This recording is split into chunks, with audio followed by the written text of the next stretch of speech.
Hi, this is Cindy Tumlinson. This is Teacher Tumlinson Sells, and this is my hobby channel. I'm not going to ask you to hit like and subscribe. You will if you want to. Okay, today I'm talking about how to safely retail arbitrage. And now these are just my tips on how to safely retail arbitrage. It is not 100% safe. Anytime you purchase something to resell, it is never 100% safe, but I have been doing it for a little while and I have learned from my mistakes and I have learned from my successes. So I want to share that with you. Okay, so we're going to get right down to it. So the first thing I would say is make sure you have a budget and stick with your budget, okay? $50, if that's all you're going to spend, fine. That's all you should spend. If you don't have that money laying around to use, you can get yourself in a lot of trouble going to the stores. It's exciting. There's a lot of name brands and there's a lot of good stuff too. But the question is it a good price to resell?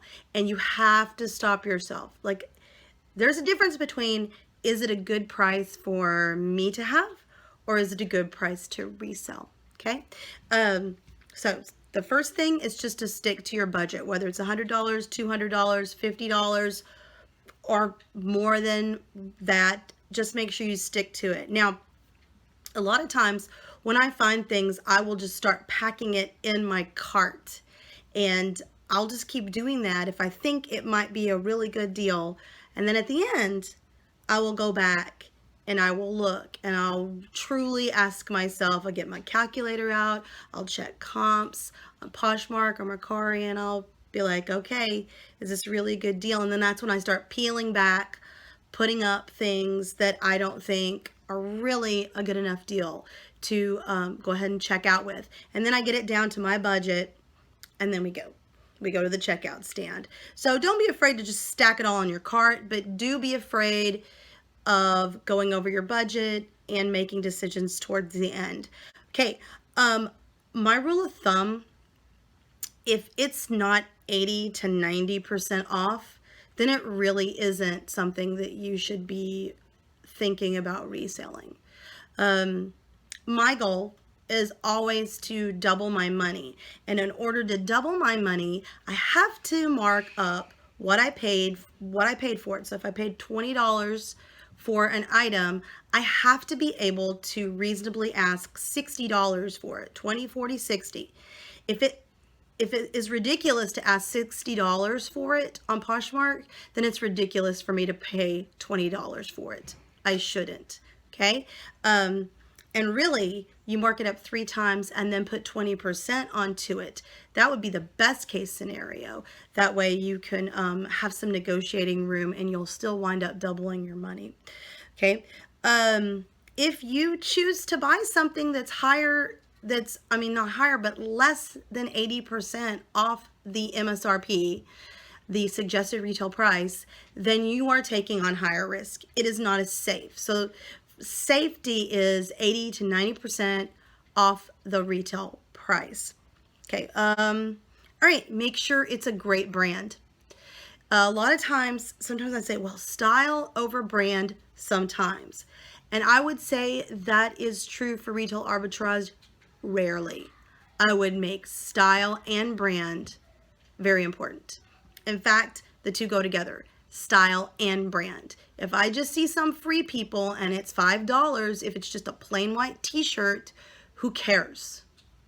Nobody's going to care, and it's going to blend into Poshmark, and it's going to sit in your closet forever and ever. Amen. Case in point, I have a gray tank top, Free People, that nobody cares about. Now watch, it'll sell this week. But it's been sitting there forever. Okay, so make sure it's a great brand. Make sure it's the piece that the brand's known for. So case in point, Rails. I was at the store the other day and there was this great dress that was a Rails dress, and Rails is an expensive brand, but it's known for its button-down shirts. And this was not a button-down shirt, and it was a good price. And I thought I might get it, but then I decided not to get it because, like I said, it wasn't so amazing that I knew I would get my money back. because if it was a button-down shirt and it was that price, I probably know I'm going to get my money back. But because it's a dress, I don't know. And then something else happened. I looked down the rack as I was going and I see the same dress over and over and over again. And that's another tip. If you see more than 2 or 3 of these items that are on the clearance rack or that are going for a really low price, don't buy it. Don't get it, because chances are in all the stores around the nation, that's the same thing. They're offloading that one piece, and on Poshmark, there will probably be 2,000 of those dresses on Poshmark, and you're just 1 in 2,000, and that means you're gonna have to price it so low that it wouldn't even be worth picking up. So make sure when you do find something that it's for a great price, that it's just a one-off piece, that there's not very many of them. I picked up 2 mother denim crop fray white jeans. They were a very good price for mother denim, and there was only 2. And I think the reason why they were there is because they had some like dust particle stains on them, things that a retail store, they're not going to go take it in the back and start wiping it down, so they're just going to discount it. And I'm going to take it home and I'm going to take the time to wipe those little dust stains off and make it crystal clear, sparkling new, and then sell it for, you know, $80 to $50, and that's a great price for mother jeans. And then I'm going to make my money, and that's what I did. But if I see the same style, like tons of the same style, then I know it wasn't selling, so why would it sell for me? Okay, so, oh, and my last bit of advice is to buy in your size, if you can. Now, there's some things that you can't buy in your size, some things that are just great deal, and you want to get it anyway, and it's a very low price, and you know this brand, and it's great. That's great. But if you're, if at all possible, buy it in your size.